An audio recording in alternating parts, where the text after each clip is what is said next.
Okay, so it's Sunday the whatever, but we're 6 days from the start, so that means it's the 22nd. Dan the man, good to see you, mate. Yeah, good to see you. This guy's from Adelaide, my hometown as well, and he's got a beautiful 580 Immortal gain. And we're just going to do, this is the first of the run-throughs, profiles and stuff like that. So so you must be feeling pretty good because you were pretty stressed getting here, lost the boat, lost bits and pieces and time running out, and you're here, so that's good. Absolutely, yeah. So the boat was supposed to be here around about 6 weeks ago, or 7 weeks ago now, and it rocked up 1 week ago. So what we thought we had 6 weeks to do, we've had 1 week to do. So. Okay, very cool. All right, well, we're just going to go through the whole lot. I'm going to take the camera from Jane so we can angle it the right way. Let's go down and have a look. So we all know about the 580s, and this is a pretty good example. It's looking really slick. What was your what was your biggest challenge about this whole deal building? Forget about the challenge. Well, for me, when the plans came out back in 2020 or whatever it was, I had no boat building experience whatsoever, and so for me, trying to build a boat was a massive challenge because I'd never built anything in my life. So the biggest story is I never even knew how to use a plane, so I was YouTubing how to do that sort of stuff. And so the first year was very challenging because a lot of my time was spent just planning and trying to learn things. So after that, things wound up a bit. But we've got the end product here now, and I'm really excited and very proud for what I've done. Yeah, it looks pretty good. What for the build? What do you reckon was the toughest challenge? You know what I mean? Sanding is always always on the grinding. It's always the challenging bit, especially like where we built the boat in our carport. We had about 200 mil on one side, so I would be there, right trying to get into one side of the boat. Torture boarding. Torture boarding. The hull looks pretty good to me.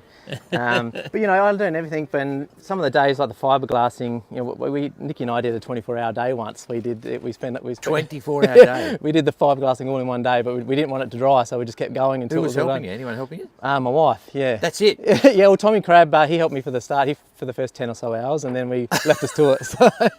She's a champion, I got to tell you. Yeah. We'll grab her. It's a long story. Going, yeah, okay, cool. so that's your fond memory, torture boarding. Yeah, and all that torture sort of boarding. Stuff. Yeah, certainly. Okay, so you got a Sheldon rig. That's pretty straightforward. Yeah, you got the EVA foam. Yeah, EVA foam. So this is the SeaDeck foam that you recommended after doing the first transit. Is it the real deal from America? Yeah, that's it. Yeah. Because bought it straight from America. They have. Yeah, it only seems to be you can get that in America, but I got it imported from America because I wanted to make sure we got the right stuff. I better be careful what I say. Yeah.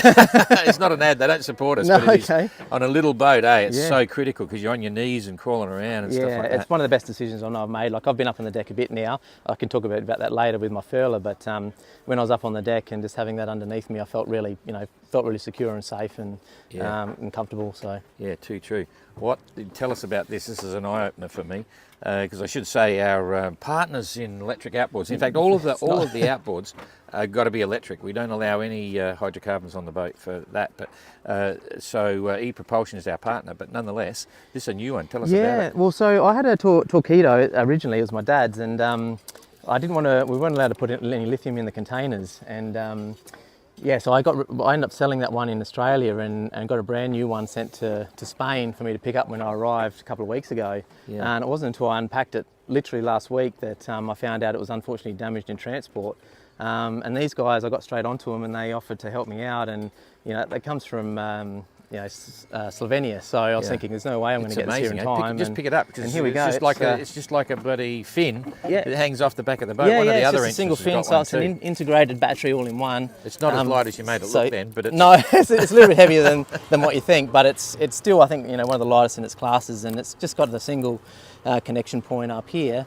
And the controls here, and then you've got your kill switch just attaches there, and that's it. It's very simple. It's just got two buttons and whatever. So, all right, that's enough of a plug for Reno. That's right. Yes, that's enough. Okay, so you've got the standard rig. You got one cowl ventilator there. Everyone's got to have at least two vents. Yeah, I got the one there, and I got the two vents on the side. You got the bubble. What made you go with a bubble?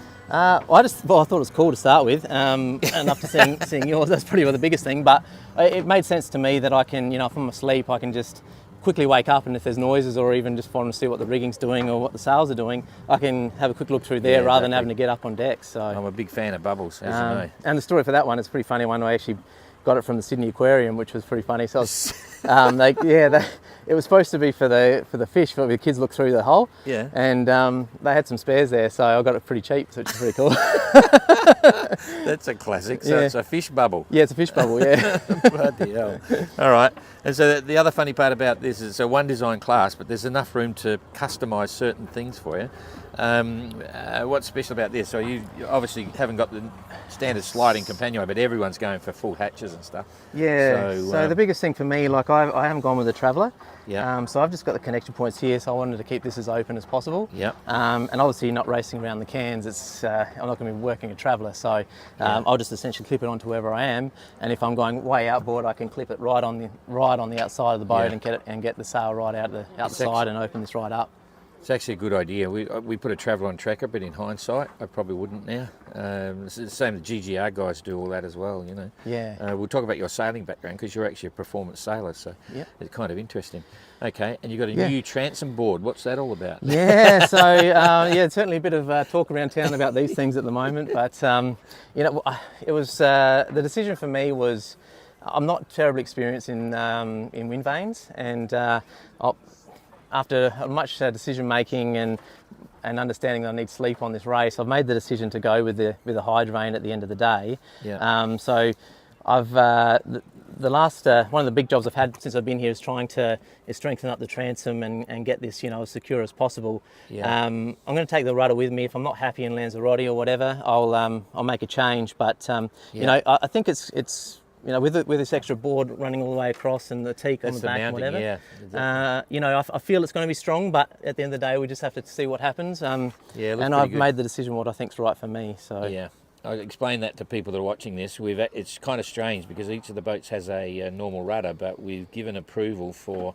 fitting of the Hydrovane on the centerline, so you're able to remove the rudder and mount it on the centerline, provided they meet certain criteria like running the same tiller and all that sort of stuff. So it's quite a big decision for the class.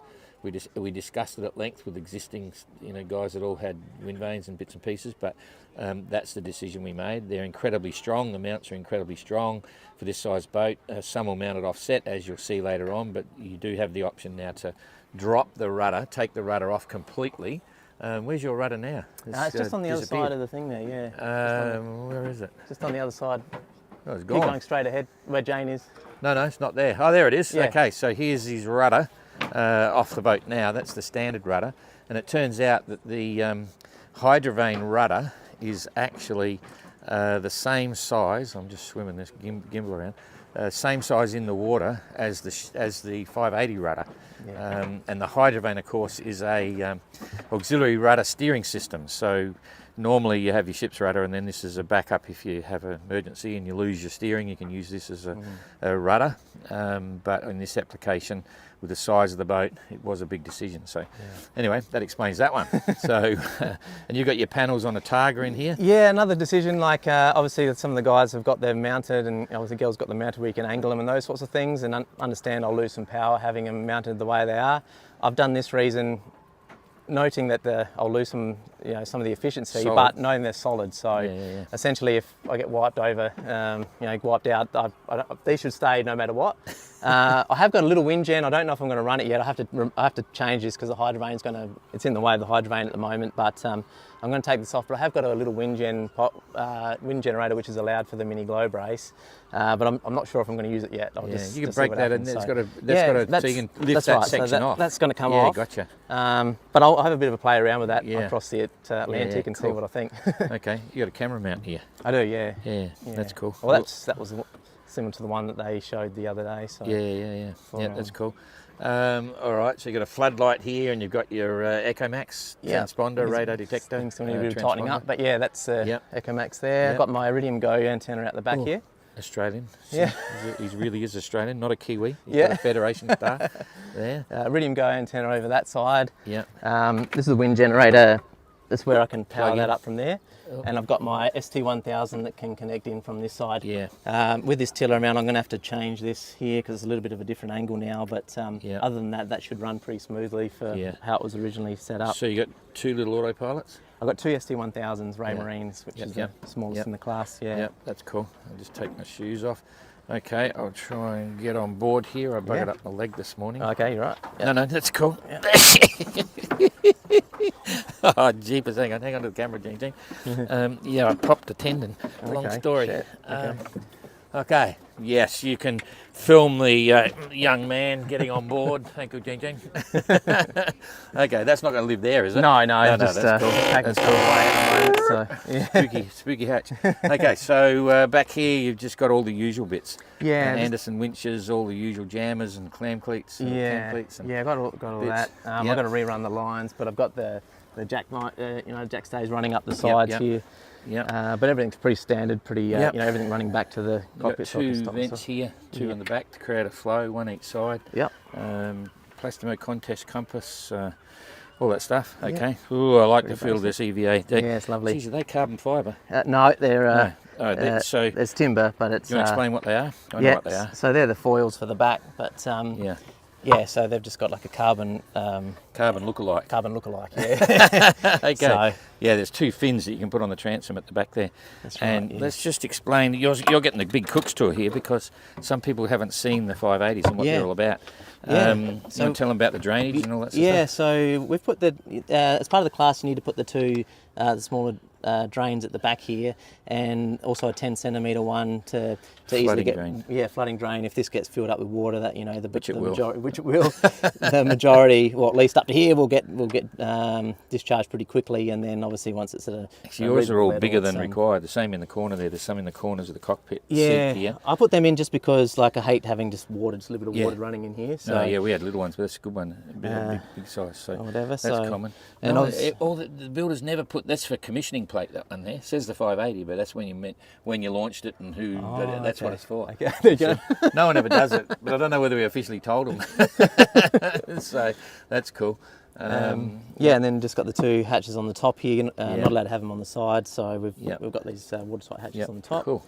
And the Plastimo bilge just on the side pumps there as well. So you got external pump. Yeah, boats are like a little mini round the world race, and it pretty much meets a lot of the Category O requirements under world sailing. All right, let's jump below and see what happens. Look, we've got a bit of a mess down here. We're still sorting things out, but come on down. Yep. Okay. Boom, boom, boom. Okay, take the camera. Okay, I'm in. Alrighty. Okay, so here we go. Ooh, what a cool looking little boat. Now I've got to work out, we can't change the lens on this one, can we, Jane? We can't go super wide. Here we go. It's as wide as it goes, but there used to be a wide, on a normal one there's a wide thing. No, it's just, that's normal, that must be it. Okay. All right, so here we go. Let's start where we're looking, the electrical system. Yeah. That's very impressive. Yeah.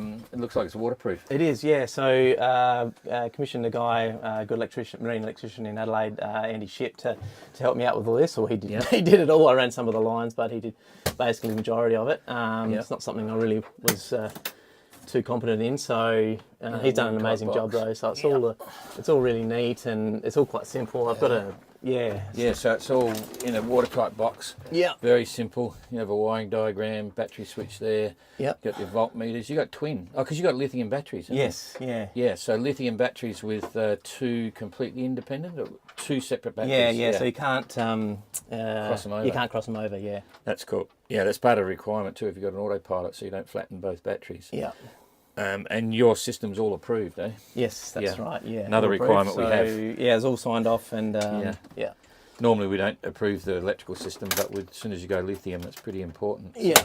So that's cool. And then, but all the standard sort of stuff, it's all very simple. The VHF, we've got some DC, USB charging, and the cigarette lighter type style. Yeah. VHF, which is sort of behind you. Yeah.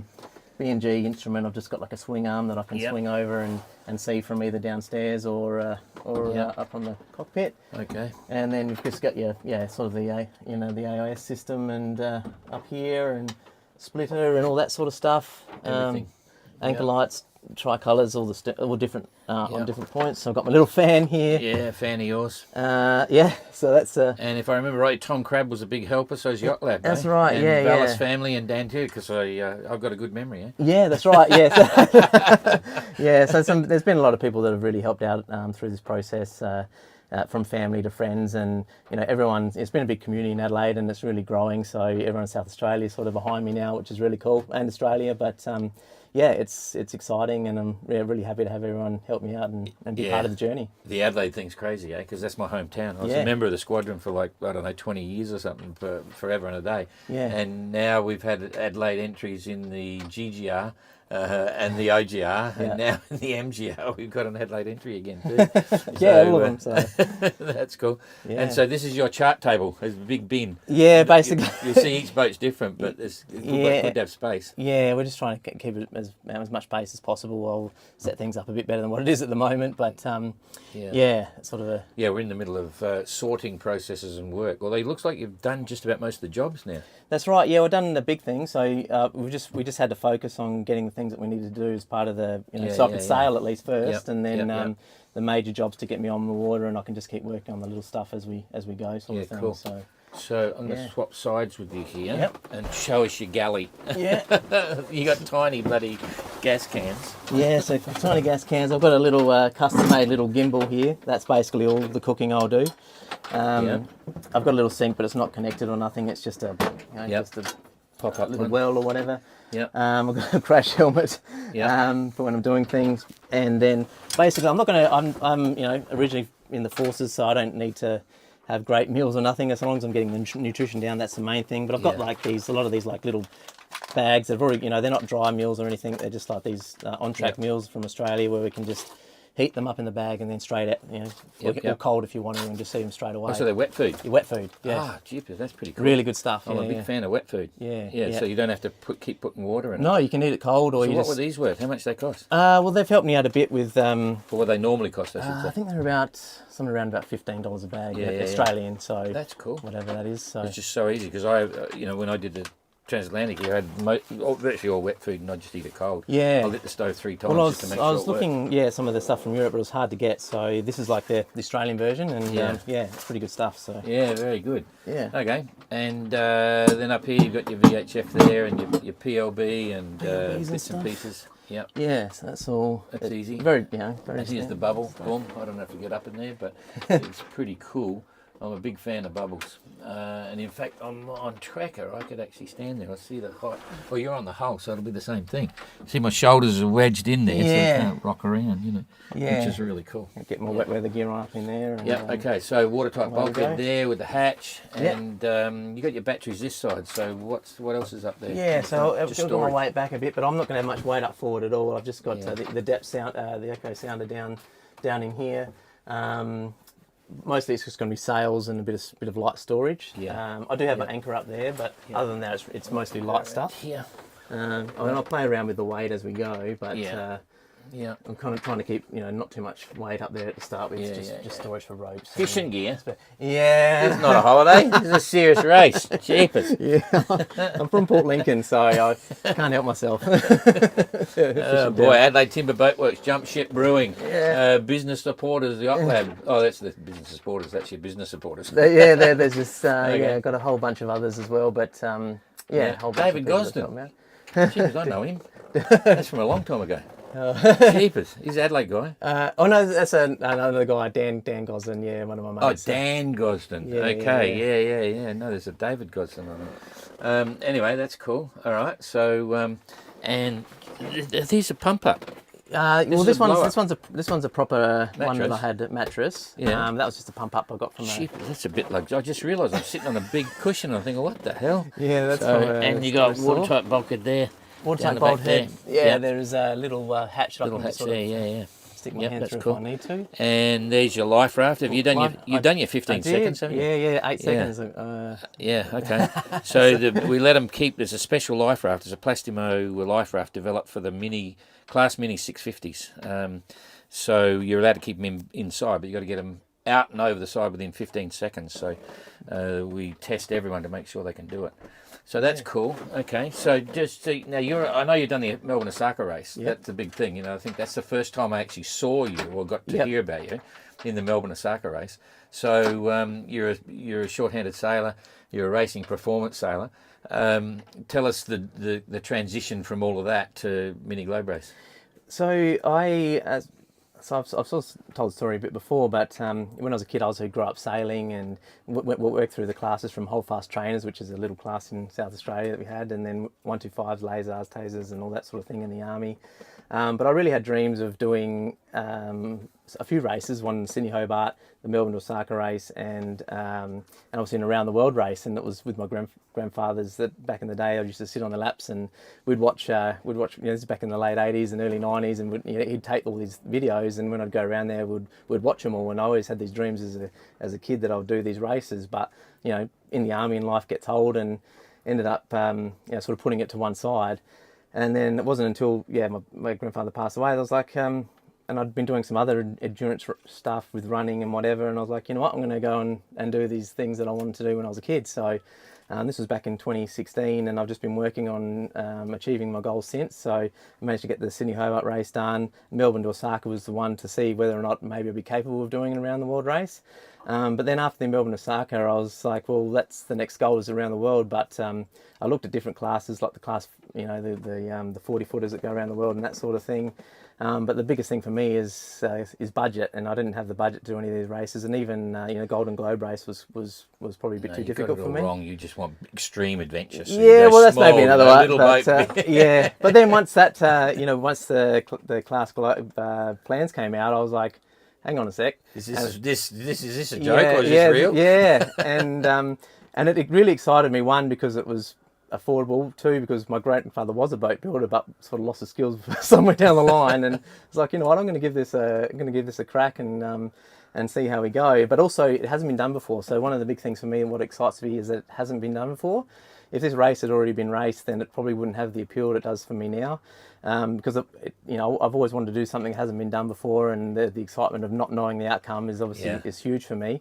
Yeah. And people telling me it can't be done drives me even more. So I remember I was in the squadron with you, and we were having a dinner. I think it was about the Ocean Globe race. Yeah. And you were there that night, and then we were on another table with a bunch of people, and I started to tell them, I said, "Oh, yeah, Dan over there, he's going to race one of our 580s, around the world." And they said, "What's that?" And I said, "Oh, it's a little 19-foot boat. You should have seen the reaction on the table." Yeah, we're silent. Like, it was a lot don't be so stupid. a lot of silence, and there was a lot of negativity. But that's one of the things that drives me is hearing people say I can't do things, and that's what drives me to make them happen. So right now, there's still people that I'm sure don't think that I'll make around the world. They didn't think I'd be able to get this boat done, but what it does excite me is showing people wrong, and also inspiring people, and the people that have got in touch with me just out of the blue from in the last few weeks in particular has been awesome, and I've just been it's given me goosebumps. So I'm really excited to be here. No, that's cool. And you now are moving over the realm of Nikki. I mean, she's not here, but we'll have to grab her. Yeah, have to grab her. Yeah. I mean, you sold the house. And that's a statement on. I mean, the boats are only little boats, but the campaign is huge. Logistics and even with the boats, I mean, there's a lot of safety gear and so on. Yeah. It's not, it's still money, but selling the house was a bold move. That's right. Tell us the story, because you're saying it's brought the whole family together. It has, yeah. Well, so for me, I was working through while I was building this. It took me 4 years to build this boat because I had to work, and the only time I had any spare time was on the weekends or early in the morning or late at night. And it got to the end of last year, towards the end of last year, and we had to make a decision whether I was going to do this race, which meant to do this race I had to focus on it full time, which meant quitting my job, and then quitting my job meant we don't have the money to afford the mortgage in the house. So we had a lot of discussions with Nikki, and a lot of people, people say it's selfish and all these sorts of things, but Nikki is my biggest supporter, and my family are my biggest supporters. And if I didn't have her support, I wouldn't be doing this race. Very lucky to have her involved, and she's just as excited as me for this race. And if she ever says to me this, I can't do it, then I have to say it's not for me. But having her on board is just amazing. So. Absolutely, she's like me. I'm excited about it. I'm not even doing it. But anyway, that's a big part of the whole deal. There's a lot of time involved. There's going to be the next 15 months you're on the water sailing. Yeah. It's 15 months. It's a huge commitment. and it was only like, what was it? I don't know. 4 months ago, we had 18 people trying to get there. Now we've got 15 for the mini globe race, and we've got 12 for the Transat. Yeah. And if you look at a year before, I mean, we were potentially swamped with entries, you know. But now we've come down to the hardcore 15. Yeah. So yeah, it's a credit to you all. And yeah, as I said, it's required a lot of sacrifice, and that's where the name come into it. Immortal Game is chess is one of the things I do with my son, and Immortal Game is a game from the 1800s where the most famous chess game in history, where a guy sacrificed his major pieces to win the game at the end of the day. And for us, it's been about making sacrifices, not necessarily to win the race, but to achieve the goal of finishing. So, where's your book? You got a copy of the book here? I don't think. Jeepers, you gave them all away. I did. I got one. Okay, because you've done a book as well. We'll plug it later on, but the book's cool. Yeah, okay, that's all pretty good. So thanks for the tour, the Cook's tour. I'll show you the view from outside there. There's the view. Jane's doing a runner. Look at that, she's gone already. But anyway, you button this up in a storm, and the whole thing is the boat's built to scantlings for about a 10-metre boat. They're really strong. You know, we're still getting people comments online, you know, just saying about how, I'll turn this around, before I say like how it's a little boat, but it's built like a big boat. Yeah, and I've sailed it to, so from Adelaide to Port Lincoln, I've sailed it, past Cape Spencer and had 6-7 metre seas now and tested it, and that was a big test for me to see, whether I was comfortable in getting this boat out there. Yeah. And absolutely, I felt safe in the boat. And I feel, it's definitely possible. Yeah, so very good. Okay. Yeah. That's it. Thank you, Dan the man. We've got 2 Dans, very confusing, you know. But anyway. 2 DTs. yeah, cool. DNTs. Okay, Nikki. Nikki's here. Oh, look, he's here. Come, just stick your head in the hatch, Nikki. We were just saying that that you sold the house. I was going to do a funny line then, but it might not have been so funny because you really did sell the house. Yeah. I sure did. Yeah. Okay. So how you? In fact, maybe you sit over there because you've got the sun behind you and it's a bad look. So how are you feeling about this whole thing? Yeah, good. Hang on, I've got to control the camera. Here we go. Rightio. I'm excited for Dan, a little bit nervous, but it's definitely something that we've been trying to achieve over the last 4 years, so we're ready now, cool. which is good. I think the kids are nervous, but we are also super proud of Dan and everything that he's managed to achieve so far in his life. And we know that this is just the next stage for him. So let's do it. Tell me the worst part about the discussion of selling the house. Not the worst part. So describe it to me, how it evolved, just your side. Definitely. So I think when Dan was first researching what to do and how to do the MGR, we were trying to work out how to financially best approach this as a family, and that looked for us as though we had to sell the house in order to be able to complete this journey, but the discussion was, as long as our family is safe and we're doing the right thing, then that ensures that Dan can get this journey underway and achieved. So we're happy to do it, and you never know what might come out of it. It might be life-changing for us. Absolutely. So, it's one step at a time. Exactly. One thing we say, we have a lot of belief, so we don't know what's going to come out of this race. There's no prize money, there's nothing like that, but we feel that it will change our lives. We don't know what that will look like, but we have belief it will. Yeah, and we're definitely willing together to take the risk. Yeah. I have enough faith in Dan and everything that he's achieved so far to be able to do that. Can I ask you what you do? What's your other life? My other life, when I am at home, I am at work. I'm a therapist and also a stepmother as well. So our youngest is 15.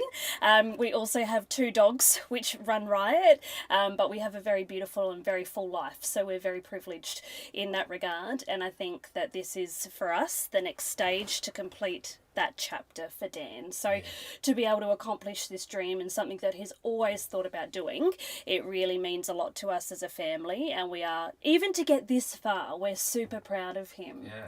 So I can't believe it. So what's your logistics for the next 15 months? Like going around, what are you going to do? Shit, that's a huge question.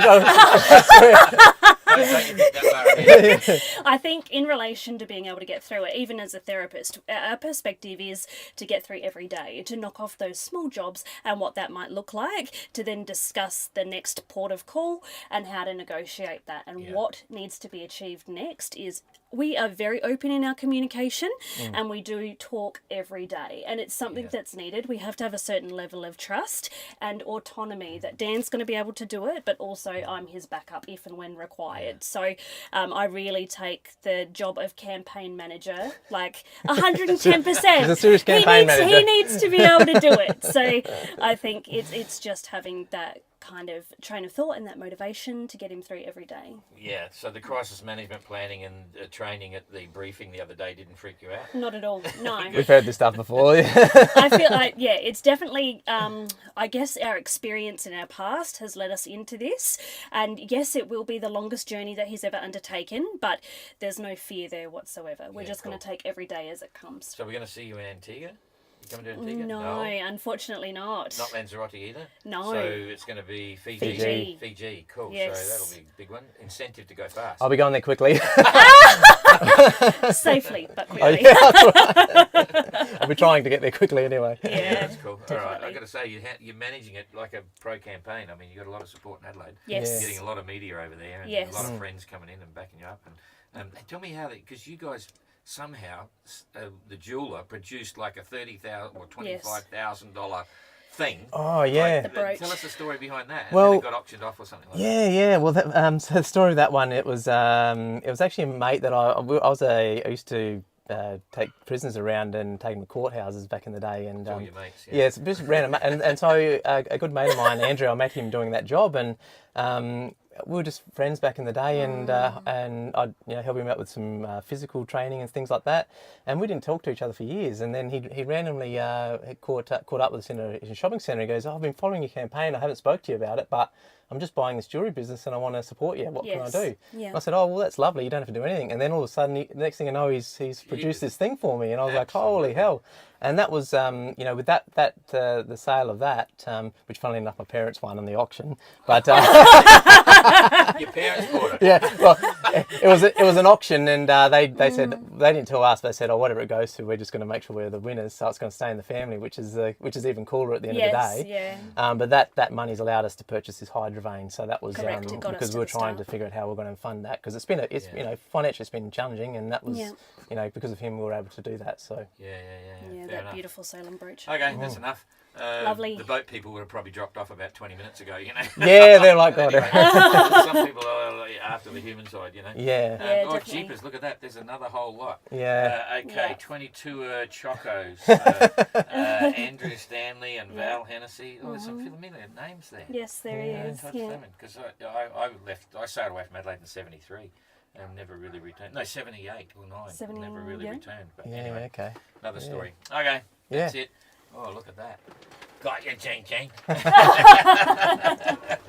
All right, I'm going to say goodbye. Lovely. We'll say goodbye to everybody. Thanks, I'm gonna turn it guys. off in a minute. Keep following. Okay, thanks, everyone. See ya. Yep, okay, now I've got to just press the button. I think I hit that.